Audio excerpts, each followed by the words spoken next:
China responded to Trump's tariff by imposing an 84% tariff on U.S. goods. But President Trump says other countries are coming to the table. Roll it.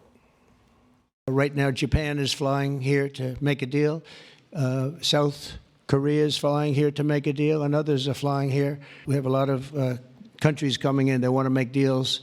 If I told them about making those deals 2 years ago or 3 years ago or 5 years ago, they'd be laughing at us. Now they're all signing up.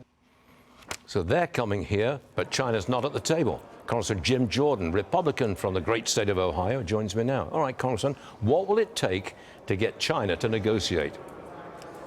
Well, I think you just stick with the plan. I learned a long time ago in life, anything worth doing, anything worth accomplishing, any worthwhile objective, it takes time, it takes effort, it takes work. So I think you just keep moving. Now, the good news is, as President Trump indicated, you're already seeing, what was it, 70 countries now want to start talking with us. And I would go back to sort of the basic principle here, Stuart. If tariffs are so bad, every country's telling, oh, tariff, don't do this. Well, then get rid of the ones you have on American goods coming to your country, for goodness sake. So that's the president's objective. We got all these countries now who've seen the light and want to start talking to President Trump. I think that's a good sign. And like I said, anything worth doing always requires a little work and a little effort. I think China is vulnerable at this point.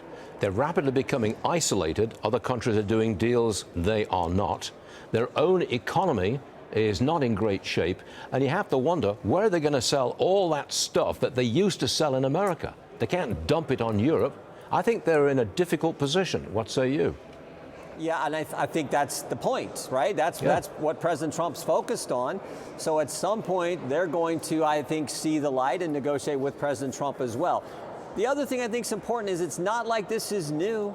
President Trump campaigned on it. He told us he was going to do it. He told us he was going to, secure the border. He told us Elon Musk was going to head up this effort, Doge, and he told us he was going to use tariffs to negotiate better trade agreements, better policies for the United States of America, for our manufacturing, for our country. So he's doing exactly what he said. And worthwhile goals, worthwhile objectives always require some effort, some sacrifice, some work. And that's the process we're in now. But I trust President Trump to get the results that we want as soon as we possibly can get them. Today, lawmakers will vote on the No Rogue Rulings Act, which would rein in activist judges. Congressman Darrell Issa sponsored the bill. Listen to what he had to say about it.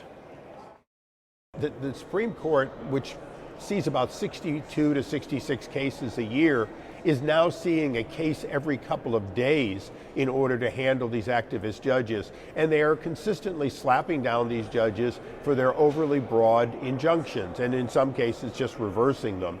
But we've got to maintain the nature of the court. The high court speaks for the nation. District courts speak for their districts. This bill returns that to where it belongs. Congressman Jordan, the Democrats say that is an attack on democracy. You're challenging the courts. You can't do that. I guess you see it the other way, don't you?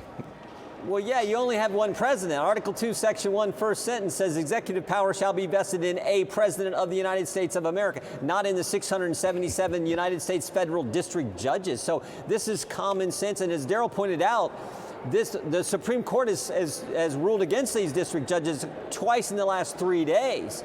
That's a good thing. So what we're saying in this bill, which we passed out of committee 4 weeks ago, we'll pass it on the floor today.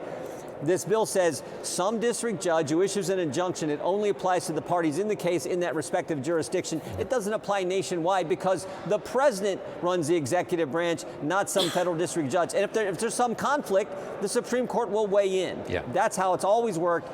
That's the Constitution. Quit stalling the president's agenda. Got it. Yep. Jim Jordan, always a pleasure. Thanks very much indeed, sir. We'll see you again soon.